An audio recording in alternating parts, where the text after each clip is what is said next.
So, with all of that, Aaron, is Bitcoin the inevitable outcome of that work, or is it a lucky accident that could easily have never happened? I don't think it was inevitable. I also wouldn't describe it as a lucky accident, somewhere in between, I guess. I do think yeah. So the way I wrote the book and the way I think history actually unfolded is that Bitcoin is best understood as an evolutionary step in the thinking and working on digital cash projects. Bitcoin was indeed not the first one, but there's a lineage of digital cash projects and also ideas. Not every idea was turned into an actual working project. Some of them were just conceptual, but still these ideas contributed to the ultimate design of Bitcoin itself. Hey, one quick thing before we get into it. Trust Revolution runs on value for value. No ads, no sponsors. Fountain is how it works for me and for this show. Pay per episode or subscribe, Lightning or card. You get something from the show, you can send something back. No guilt, no gimmicks. Go to trustrevolution.co. That's trustrevolution.co. Okay, let's get into it. Aaron, how are you, sir? Welcome. I'm good. Thanks for having me. How are you? Very good. I am well. I appreciate it. I found myself about to attempt von Wirdum and wondering if I was going to do that properly. So That's good enough. I mean, I copped out at the last minute. no, I mean, Americans and English-speaking people always ask me how to pronounce my name, but it's basically like written. Like you always Yes. basically get it right. I mean, there's probably a slight nuance touch if you really pronounce it in a If Dutch you way, if you but have it's the it's tongue for it, yeah. yeah, but it's close enough that it's basically fine. I love how Americans we get a pass on most things when it comes to pronunciation. Well, thanks again, Aaron. I do appreciate it, and I want to start with a bit of a setup for those who may not know you, may not know the history that you have spent now many years covering. And so, most people, I think it's fair to say, think of Bitcoin as either a speculative asset or a technical curiosity. You have spent 13 years covering it as something else entirely, which is the latest chapter in a decades long war to build money that governments can't control, or at least that's my perspective on it. You'll correct me. Um, and so, for further backdrop, before Bitcoin, there were at least a dozen serious attempts. They all failed. The people Yeah, who built them, are largely forgotten. And then suddenly Bitcoin succeeds, and almost immediately, powerful interests try to capture it. And so that fight is ongoing. And Aaron, you have documented all of it. And so let's start here. You said the cypherpunks who tried to build digital cash before Bitcoin might one day be remembered like America's founding fathers. That is a striking comparison. What did they sacrifice and what did they almost achieve? well, yeah, so I made the comparison because I think they really recognized the internet as a new frontier, essentially, right? And even in their actual language that they would sometimes use, Tim May, for example, who's one of the founders of the Cypherpunks, he really describes the internet or the potential of the internet as I don't know if he literally said a new country, but definitely like a new economy, a new way for trade to happen, a new way for business to happen, and in such a way that it's separate, distinct from the existing economies, right? So we really saw the internet as that's where we can start to build a new world with new institutions. Um, what they recognized, so they recognized the potential of the internet, but they both saw that as a potential good as a potential bad, right? So what they were concerned about really was that the internet would develop without privacy, essentially, and turn into an enormous panopticon, right? Where everything anyone does is, or at least can be, monitored, tracked, spied on, used against you potentially. So They what they foresaw set out, Palantir. yeah, well, that's the type of things that they foresaw and were worried about. Exactly. So what they set out to do was they wanted to build tools to prevent that future, to prevent a dystopian, Orwellian future society. and instead build something that would protect human rights, privacy in particular. So that includes regular just communication technologies, PGP, for example, just ways for people to interact. But there were also, more radical versions of that vision, a vision where legacy companies and maybe even governments couldn't even, really function anymore and really instead build a new future. And the reason that they couldn't function anymore would, for example, be because they couldn't hold any secrets. So if a company can't hold any secrets, or if a government or an army can't hold any secrets, that it really undermines their operation. Or if a government can't tax its population, can't tax economic activity, then it also becomes much harder for a government to even exist, to sustain itself. So they set out, and again, there's sort of different flavors of these cypherpunks. Some were more radical than others. Tim May was like very radical. He really wants to bring down nation states and just instead build a completely new future on the internet. That was not necessarily true for all of them, but yeah. So they wanted to create. Digital cash was one of the things they want to create. That's something that would enable, a new economy, a new way for people to conduct commerce online.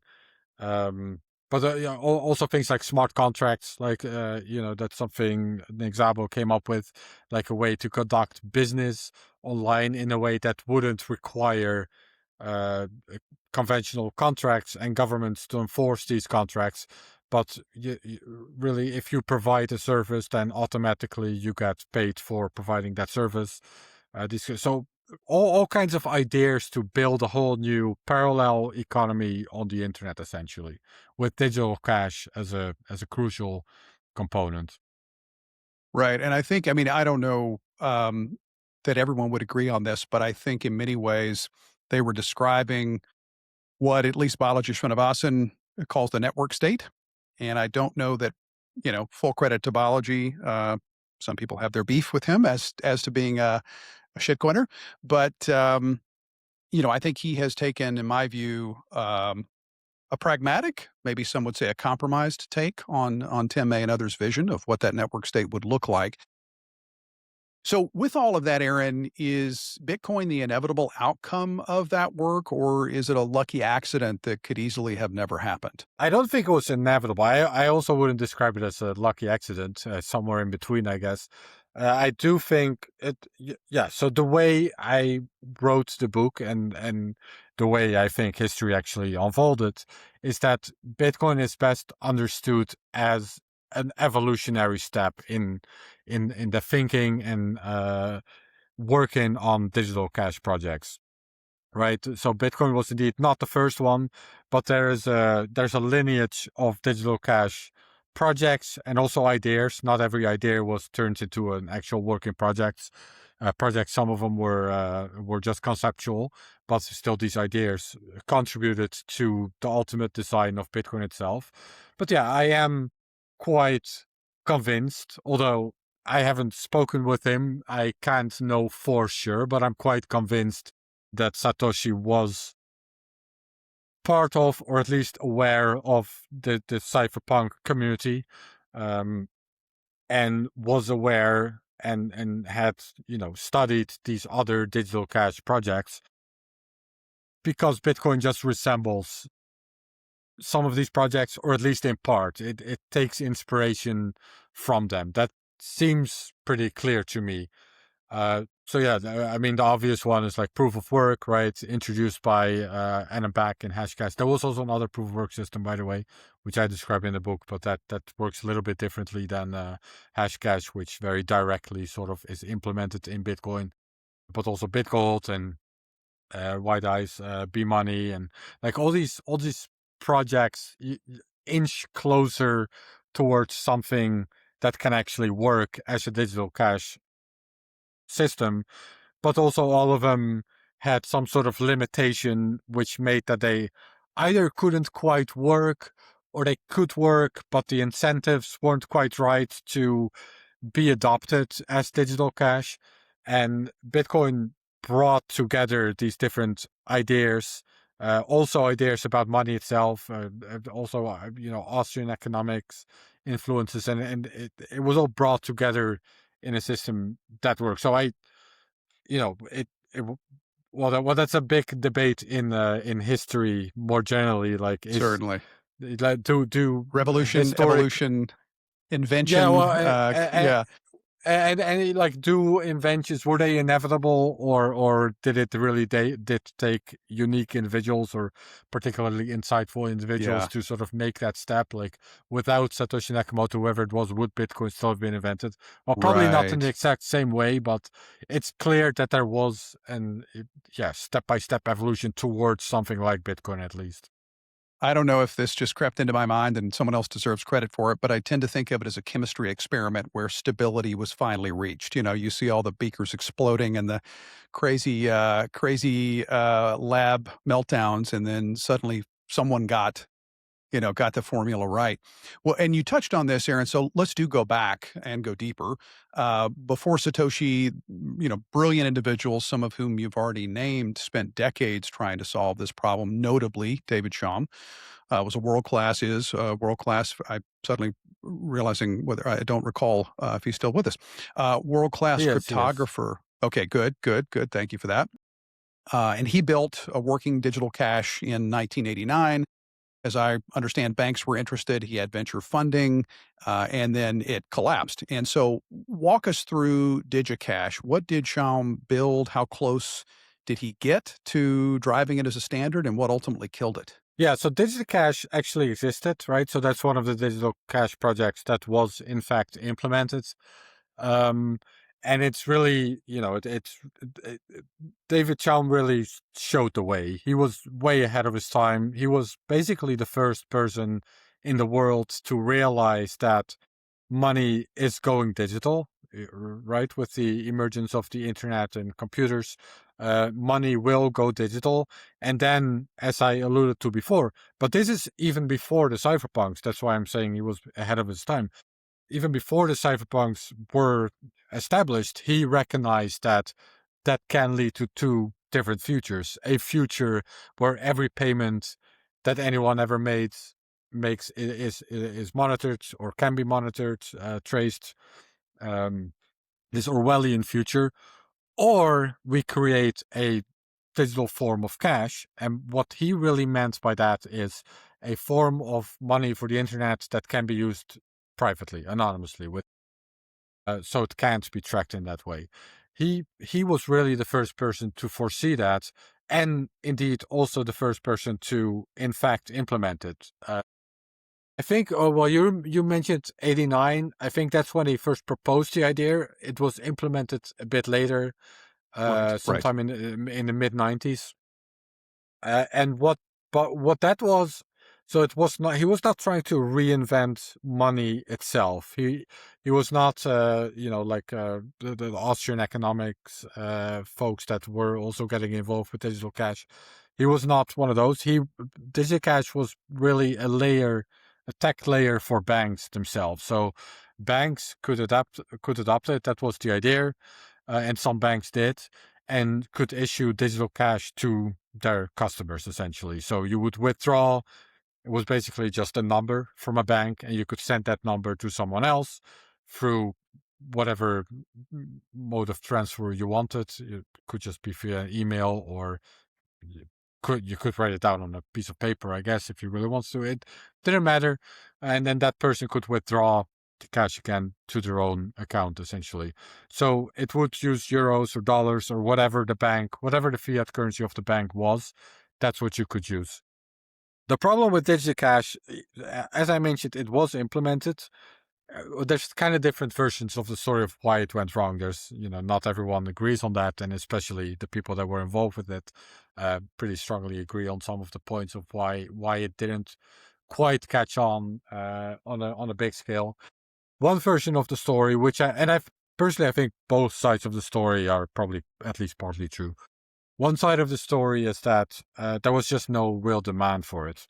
So even though it worked, people could use DigiCash, could eCash, They could use it, but there was just not a huge demand for privacy in that way, unfortunately.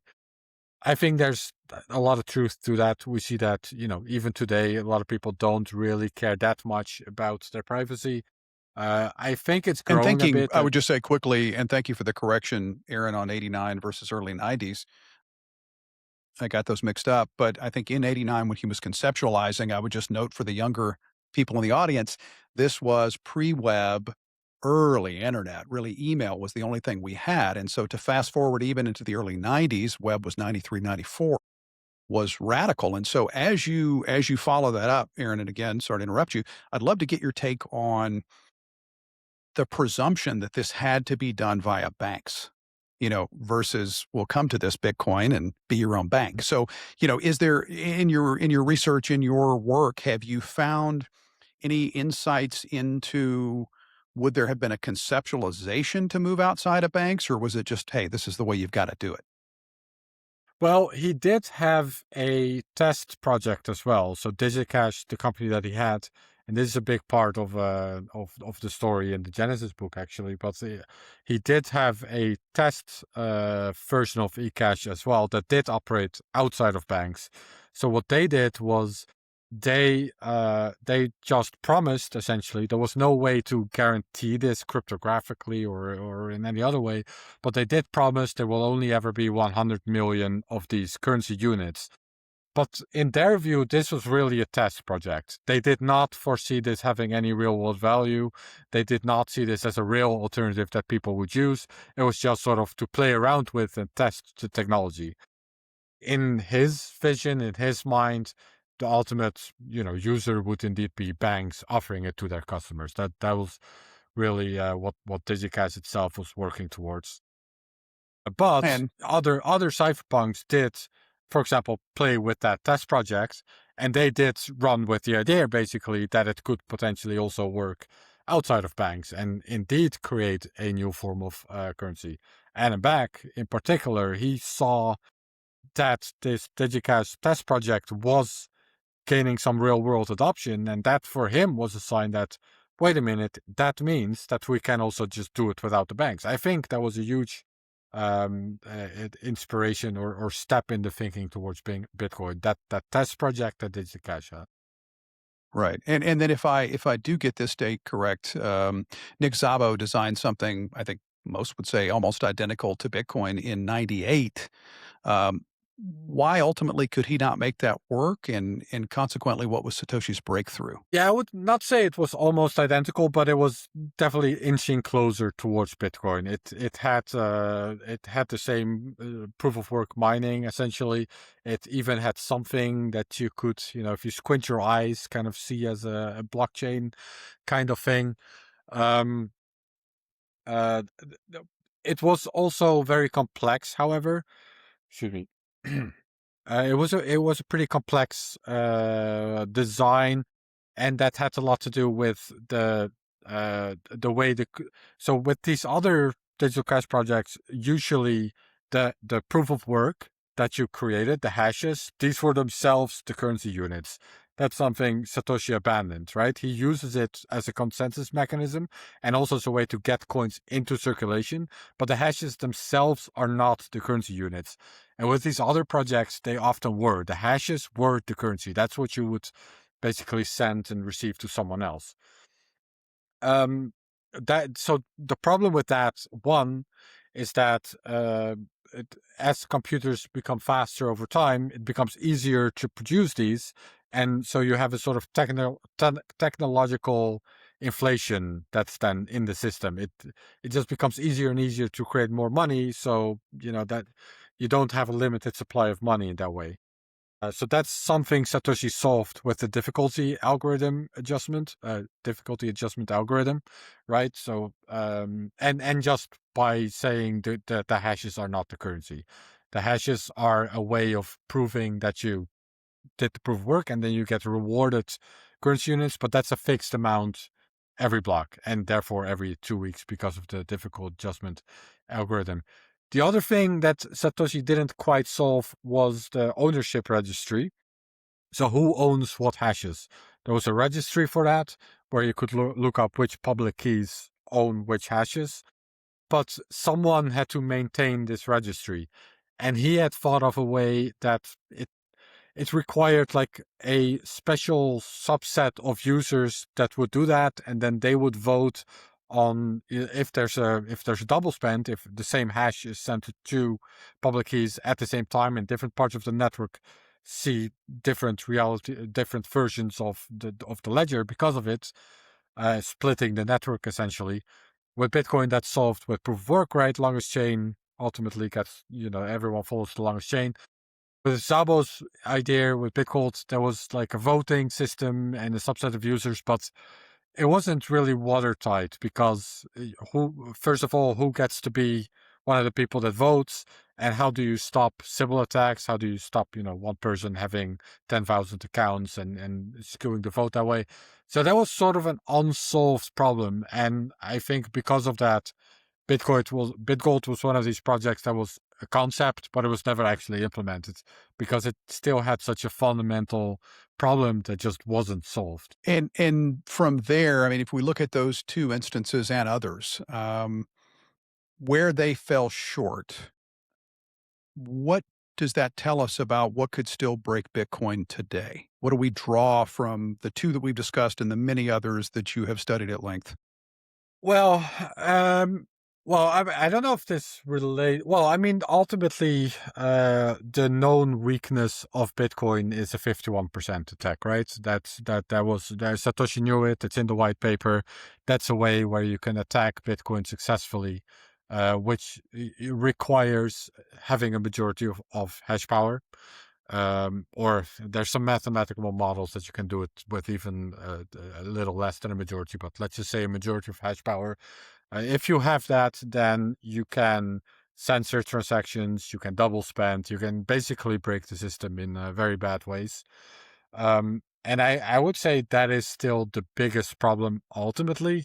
Like every other problem you can think of, ultimately usually sort of gets down to, well, ultimately that's the real problem.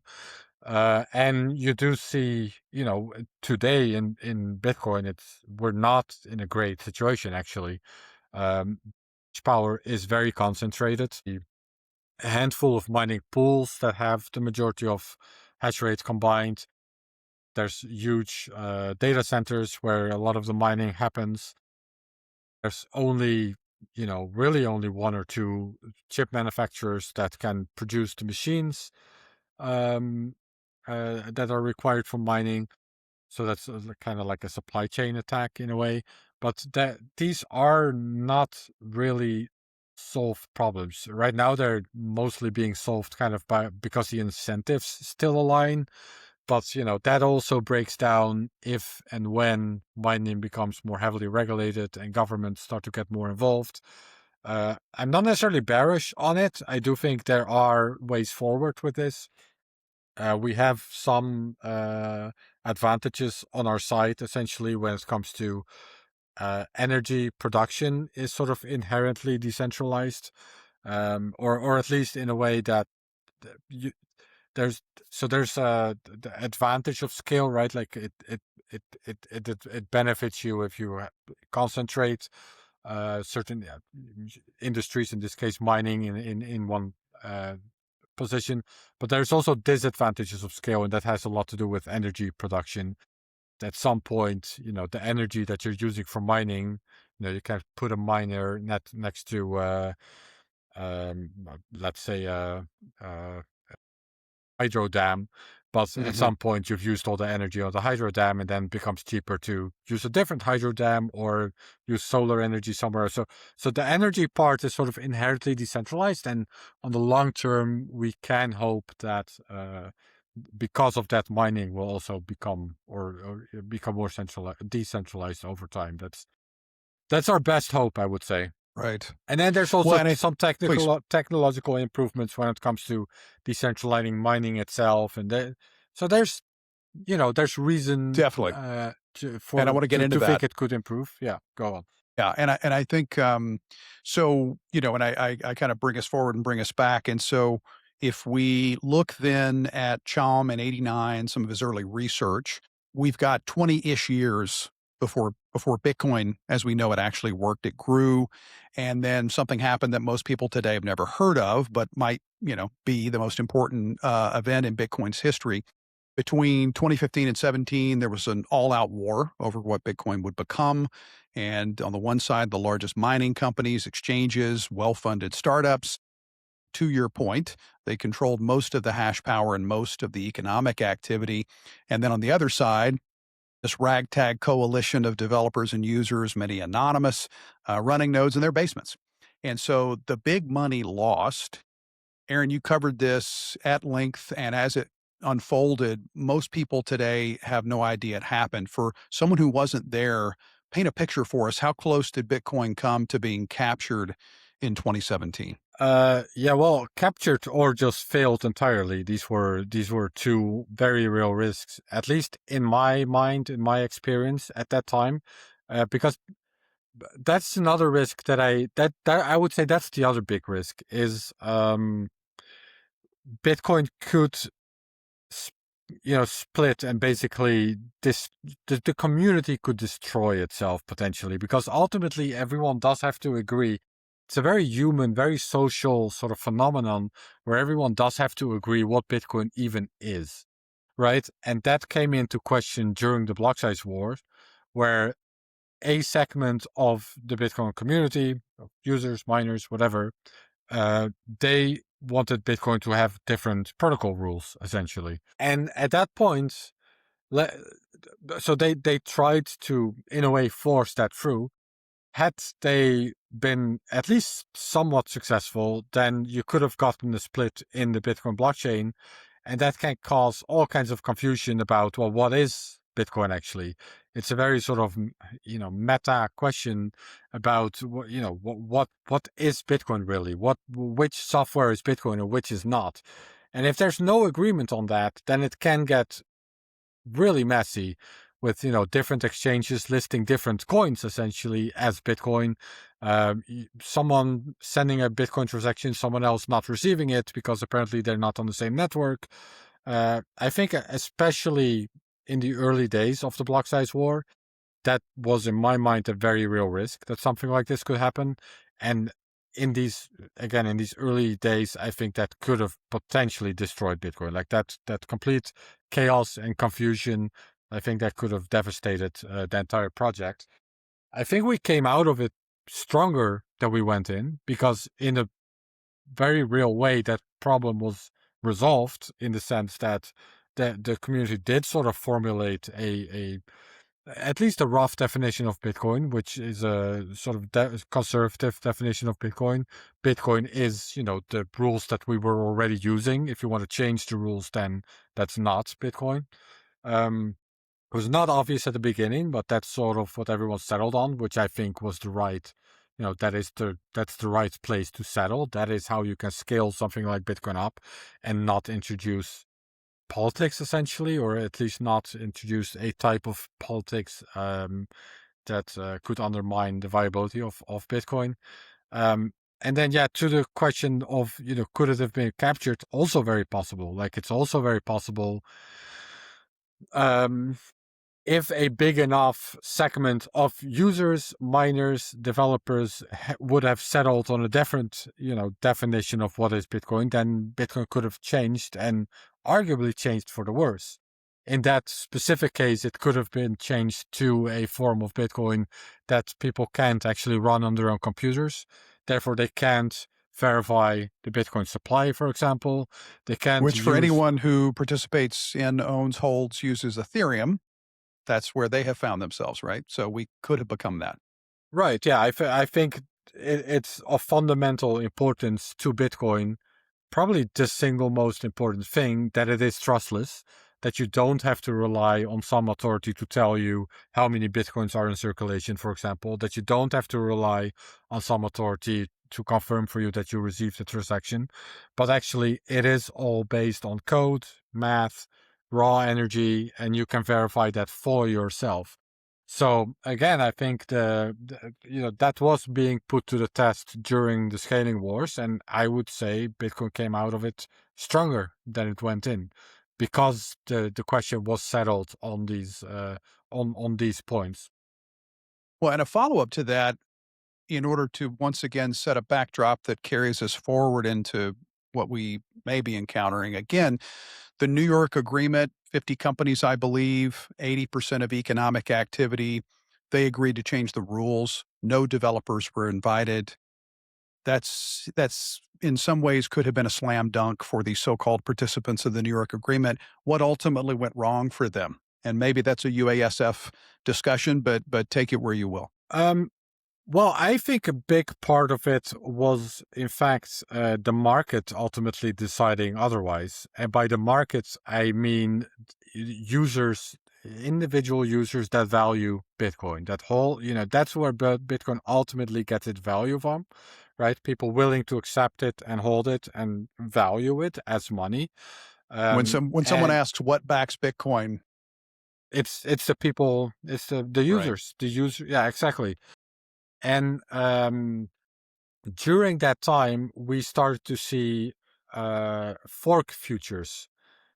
So people could basically buy it. It's always a little bit hard to explain, but people could, on futures markets, basically buy the different versions of Bitcoin that would exist after a split.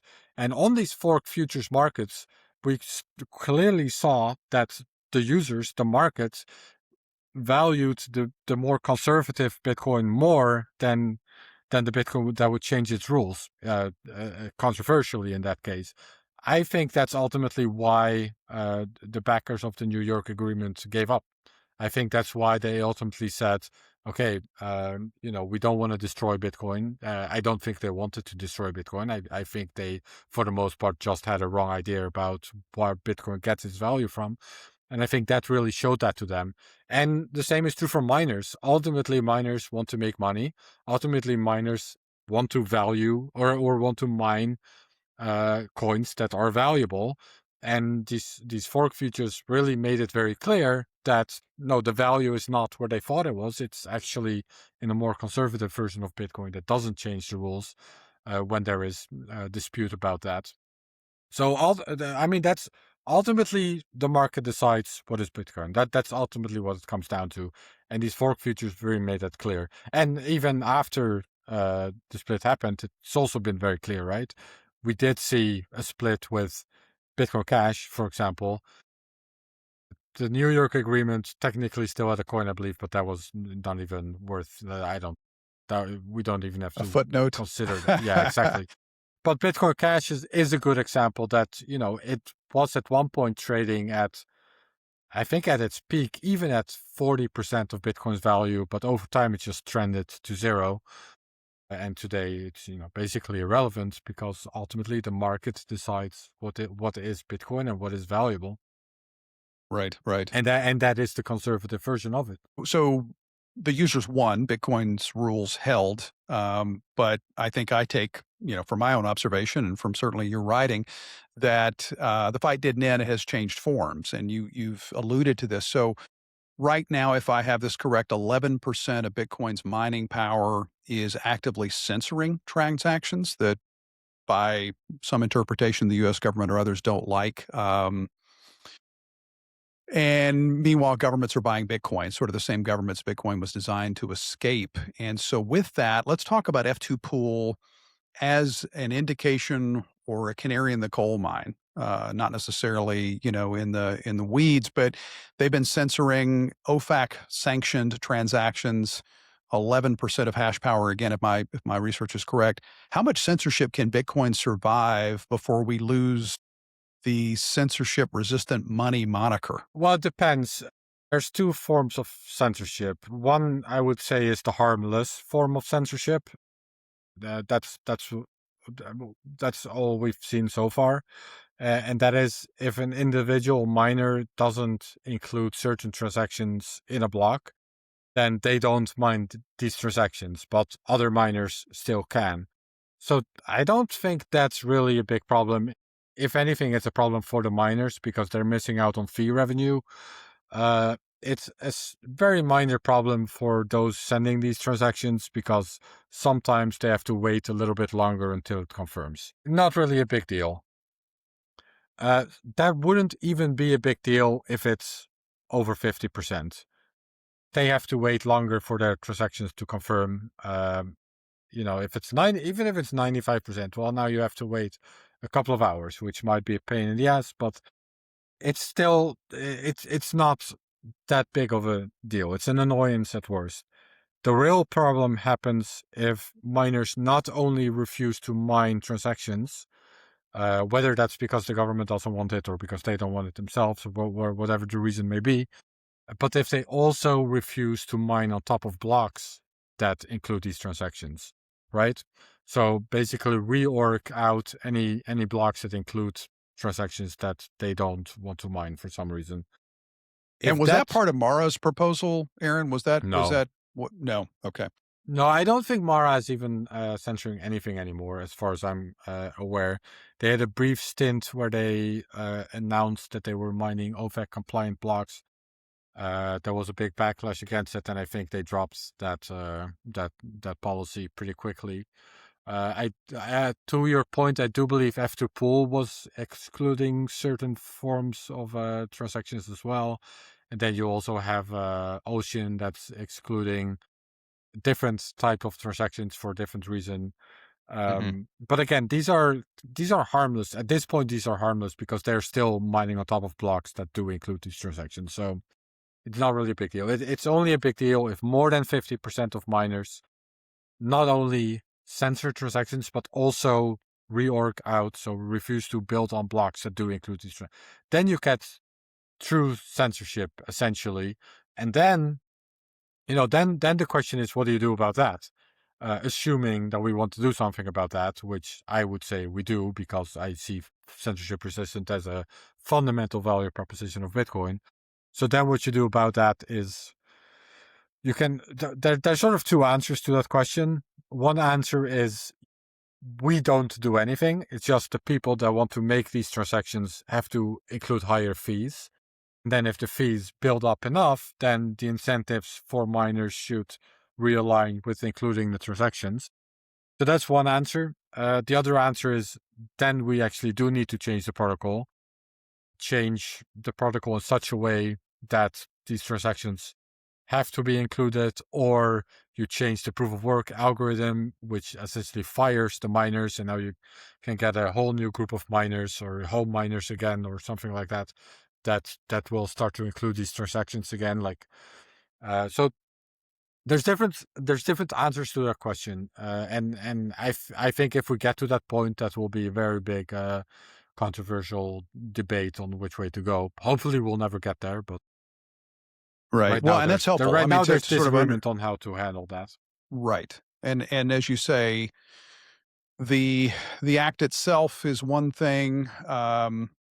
Refusing to mine on top of blocks that don't meet those filter criteria is another. So from that, good to hear that you don't think that's existential, at least not at present. Let's turn to op return. And so I think you've said that that's the biggest divide since the block size wars. Could you give us a sense of, at a high level, what is op return? Why does it matter? And is this the same fight in a different form or a different beast entirely? um, is it the same fight? No, I'll just start with your first question. Yeah. So op return is I would summarize it as it's a trick to embed data in Bitcoin transactions. So data that has nothing to do with sending money from A to B, but just different kind of data. It can be anything. Can be an image, or can be a text, or like whatever it is whatever it is someone would want to include in a Bitcoin transaction.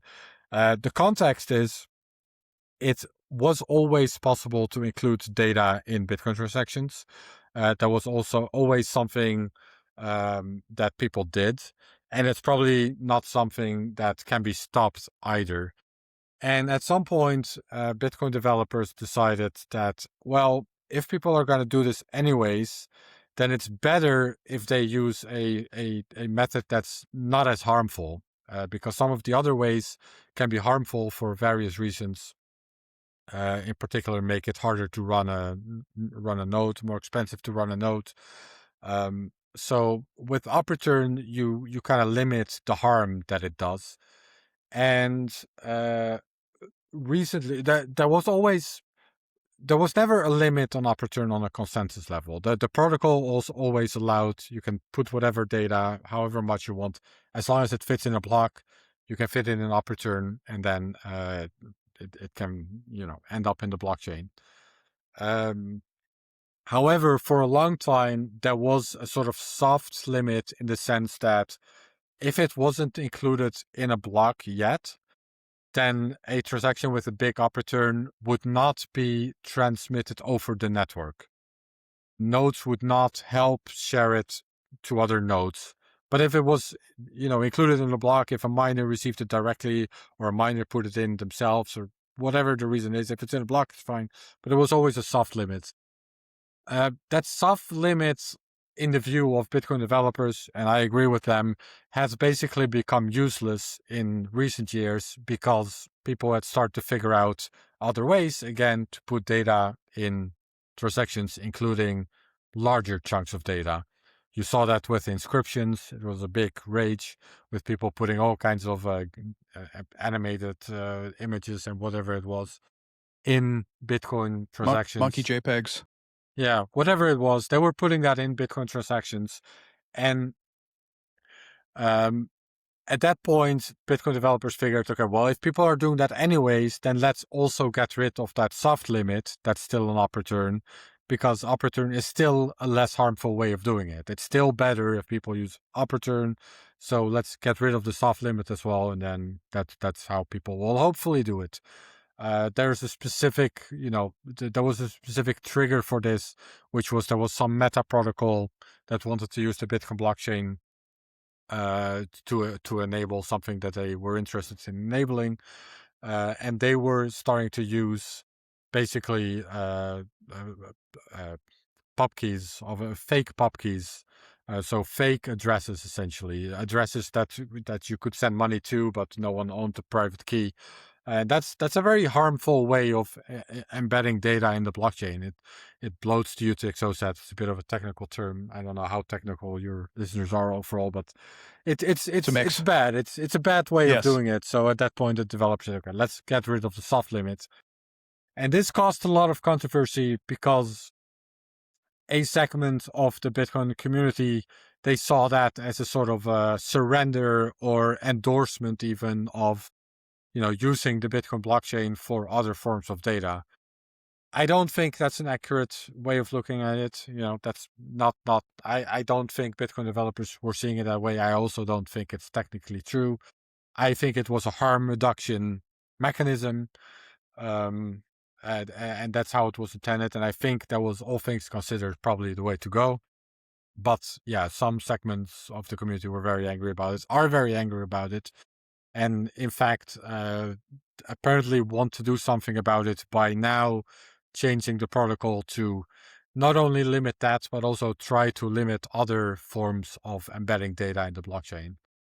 Please. I think it's a bad idea. I don't know how much in depth you want to go. I think it's disabling parts of Bitcoin. It doesn't solve the problem in a real way. In fact, it's one of those things.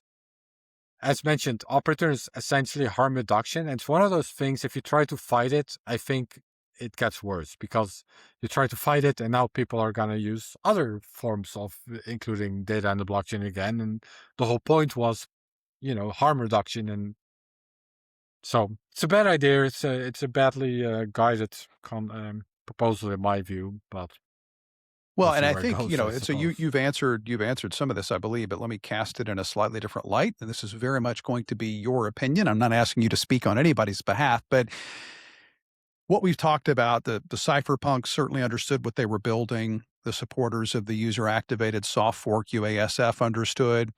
Do the current collections of ETF buyers, so-called institutional allocators, that one always gets me, and maybe even some Bitcoin core developers, in your view, do they understand what we're meant to be protecting? Bitcoin core developers, I would say yes, as far as I know them and have spoken to them and have listened to what they have to say or read the mailing list. Then I think yes. And I think this is important to point out also from my own perspective.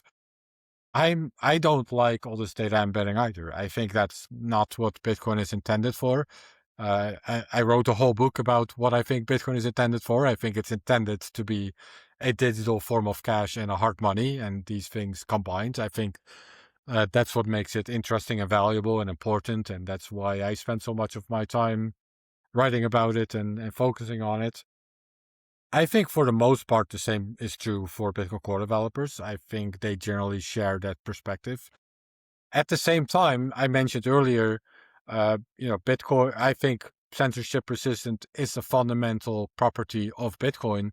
And I do think that comes with, there are some downsides to that, not just when it comes to, people will make transactions that I actually personally don't like. But also, something like this, data embedding is very hard to stop. When you design something to be censorship resistant, then it's very hard and probably impossible to stop people from kind of abusing the system as well sometimes. Now, I think Bitcoin has an inbuilt solution to that problem. It's the block size limit and by extension transaction fees. I think over time this will outprice, any spam, and any bad use or any low value use of Hmm. Bitcoin, like including images, which I think, Non-monetary. yeah, I think there will be a lot of demand for censorship resistant hard money. Bitcoin is the best form of money ever invented if it all keeps working as intended. And I think there will be a lot of demand for that, and that demand will price out, these more frivolous forms of using the Bitcoin blockchain. That's what I think, and by extension, I think that if you're gonna try to stop that, you might actually harm these fundamental properties of Bitcoin of censorship resistance. That's what you might destroy in the process, just because you want to stop some wizard JPEG. It might lead to much harmful places where you do actually undermine Bitcoin's value proposition. So we have talked about, give or take, 3 decades of this work, this fight to build electronic cash. Those who have attempted and fallen short, the Block Size War 2017, the threats by different definitions that we've talked about. Um, to get a bit personal, you've been at this for 13 plus years, I think, and I'm from your reading, I believe I understand you've, and we most of us have, seen people sort of burn out, cash out, go to prison, sadly, most recently. You're still in this. What keeps you in it? I think Bitcoin is the most important.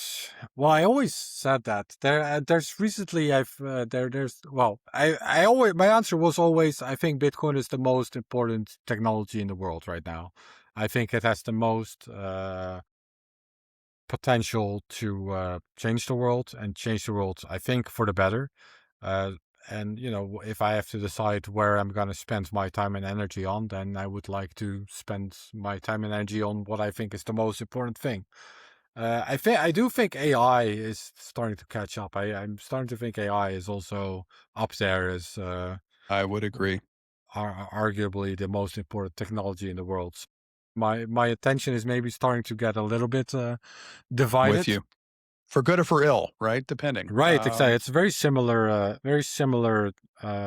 dilemma in that sense. In the sense, like I said, with the cypherpunks who sort of foresaw the future of the internet and foresaw that it could either usher in the dystopia or revolutionize how people live and work for the better. AI has a very similar component to that. Like that it seems like it could still go both ways. But Jury's out. let's leave AI aside for now. But We'll do that. yeah, I We'll do a think part two. sure. You can show us your vibe coding. Well, kind of staying But on. real quick Please then, yeah, I go ahead. mean, I think money is such. What is more important than money? There's very little that I can think of that's more important than money as far as human societies and humanity goes. Language is up there as well, but there's not that much you can do about language. It just sort of exists and evolves, and there's not too much to write about there, I think. Until we get the But universal Bitcoin, translator, not much is going to change there. right? Yeah. or get Esperanto to make a comeback or something like that. Yeah, but Bitcoin is still a evolving project, and that also makes it interesting to focus on. Like it is still growing. We are still learning about it. I mean, Absolutely. we were just discussing, this new idea about trying to stop spam or something is an example of. I find myself on one side of the debate, but it is an example of the conversation about Bitcoin is still evolving. Very much alive. Some, yeah, or it's now been a while since we had a protocol upgrade, but I think these are also these are very fundamental questions about Bitcoin. Like, what is Bitcoin? What do we want Bitcoin to be? What do we want Bitcoin to be in 100 years from now? Mm, right. And decisions we make now in that regard can really ripple out into the future, and that makes it a particularly interesting project to focus my time and attention on, I think. Well, and that note maybe takes me to a question, which is, you've interviewed Cypherpunks, early developers, the people who working on this and built it before anybody cared. From an historical perspective and what we see in the future in this next 100 years, as you laid out, what do those early builders, philosophers, writers, what do they carry that the new wave doesn't? What do we lose as that generation fades? You mean The sorry, are you referring to cypherpunks, like the well, yeah. So what's I hope per, it doesn't fade. I hope this is the wave of the future. Right? yeah. And That's sorry, what's by being. that, well, let me clarify. What I mean is ethos, spirit, commitment, work ethic. Any of, I mean, maybe that just isn't something that concerns you, and that's good too. No, but I think it's a good question, but I want to make sure that I understand it correctly. So, is your question if the sort of first generation of Bitcoin developers kind of retires, and then what happens next? Is that Yeah, well, I mean, and Nick Szabo recently resurfaced on X, right? And that's fantastic. Adam Back is still quite active. I mean, as those guys do what they do, run off into the sunset, whatever. Do you think is there something that we need to reinvigorate that they today are the torchbearers of? Um, I mean, I hope that future Bitcoin generations will, or I continue to find privacy important. Yeah, as I write in the Genesis book, I think Bitcoin really has two sort of origin. Bitcoin has two origin stories, and they merge into one, and that's also very much how I wrote the book. One of them is the hard money side, or the should really say the separating money and state side. There's a lot of emphasis on Hayek in that part of the book, and then the other is the privacy side, so the David Chaum aspect of it. And I do think that at least in the broader Bitcoin culture, one of them is emphasized much stronger than the other. In fact, the current Bitcoin narrative is evolving away from even really being considered as money, but more as like a financial asset or something like that. But I would say still the separating money and state, and the hard money aspect, that's still quite present as well. It's the privacy aspect that's sort of that muscle isn't being trained as much, and I do think that's important. That is the future that I want to see, where transactions are in fact private. I don't want to live in that dystopian world. Bitcoin itself could still, that door is not closed, like, because Bitcoin doesn't have perfect privacy. Absolutely. The door to a dystopian world, even with Bitcoin, is still open in that sense, I would say. And I think that's still going to require a lot of work, and also people caring about that to adopt these kinds of technologies, to adopt privacy improving technologies. Think of things like Fediment or privacy layers. Even the Lightning Network has Cashew. privacy inbuilt, and yeah, exactly. These, I think it's very important to, and hopefully also on the base layer we can see improvements. I think that's, yeah. If I'm worried about any torch sort of dimming, Being then carried. that would, Yeah, yeah, Deming, then right. that will be the one. I do think that that is still quite alive within the development community today, though. I think if you go to technical conferences and if you read the mailing list of places where developers are talking, then for them it is still definitely on their mind and at least one of the priorities that they do actually care about. Um, but yeah, that I hope they stay that way, or at Indeed. least in that domain. Well, and so that is, that may be one and the same as what I'm about to ask, but you talked about, continuing to sort of carry the torch in terms of valuing the critical aspect of privacy. Is there anything that you see, Aaron, as the most plausible failure mode? So maybe it's not the 51% attack, but what sort of creeps around in the back of your head as the thing that could could be a failure mode for Bitcoin? Yeah, I would say I'm most worried about sort of incremental regulation that just makes it harder and harder to use Bitcoin really as a digital cash.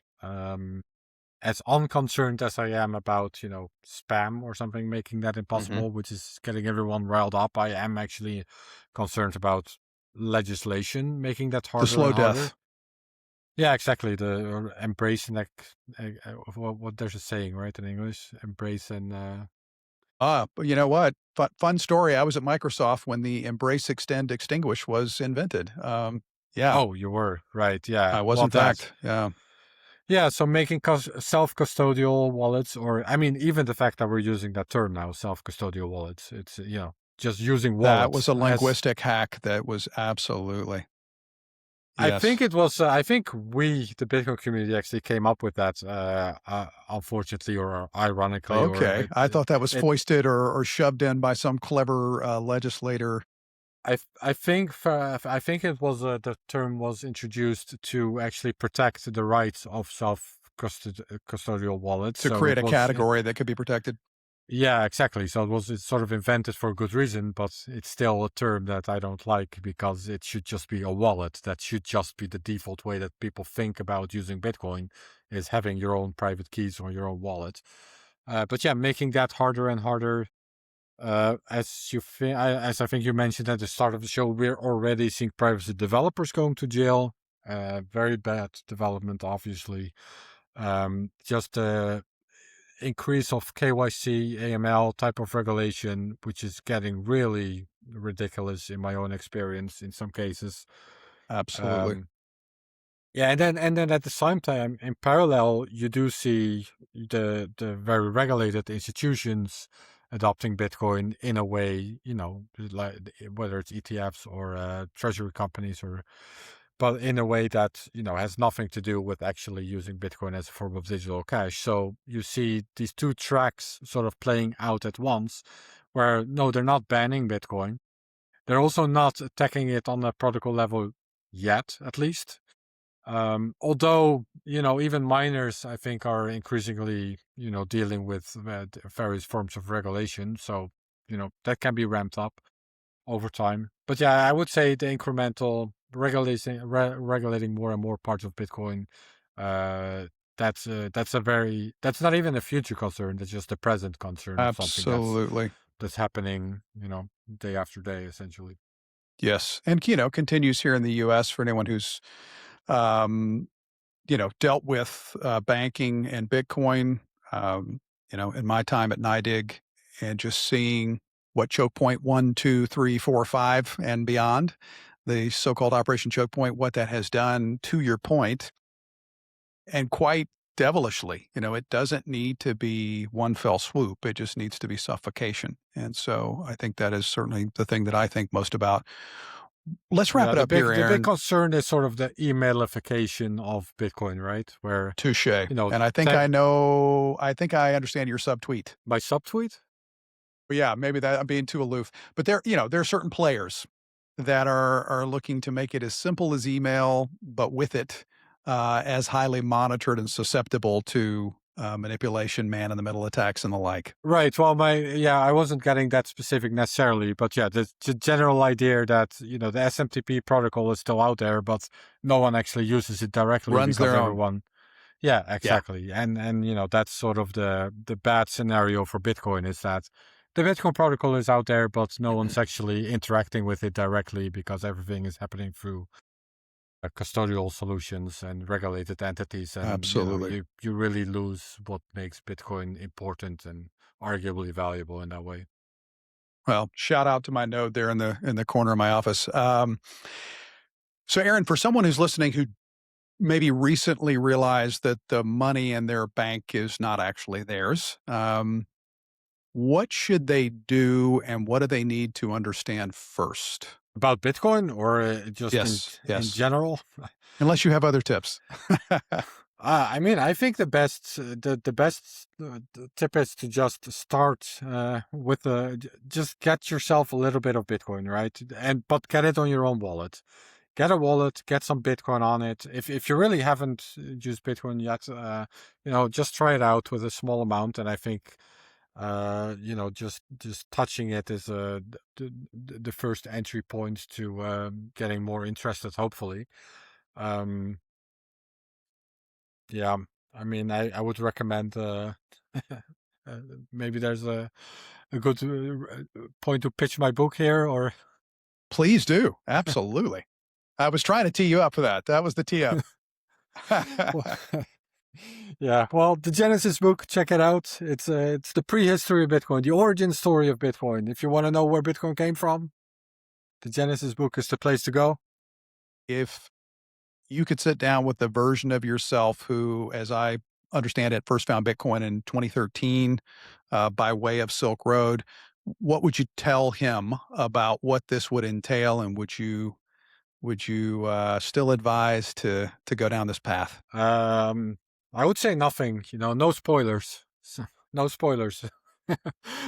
That's more fun that way. I'm happy no one told me what to expect, because Bitcoin has been a wild and interesting ride. Never boring in Bitcoin land. I'll tell you that. Indeed. Well, good. I'm glad we're not in that alternate Yeah, future no, I where don't. I definitely don't you're not around doing regret. what you do. Yeah, no, I definitely don't regret it. Obviously, it's been a super interesting, yeah, over a decade by now. It's been an interesting time. Maybe I would tell myself something about, if you're gonna write a book, don't expect to be done in a year. That was the biggest surprise for me. Is writing a book is a lot of work, I will tell you. And My I author was friends not would agree.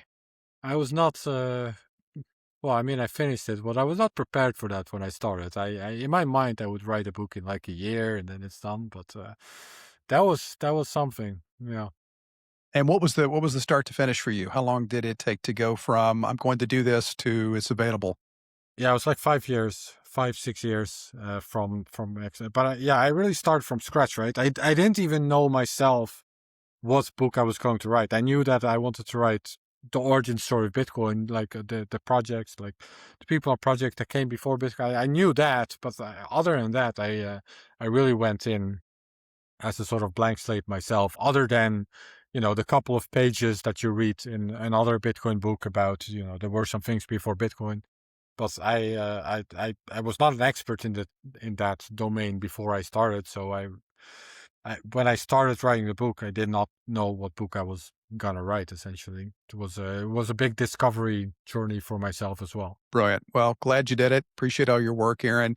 I know you're on Noster. I think you have turned away from the X, the Twitter. What's Yeah, the best place to follow your writing and your work? yeah. Noster is probably the best place to follow me right now. So it's just Aaron Van W on Primal, or you can just go to my Absolutely. X and it's at Aaron Van W, and you'll find my Noster publicly Good there as deal. well. I'll Love still that. Love that low key sometimes. advertisement.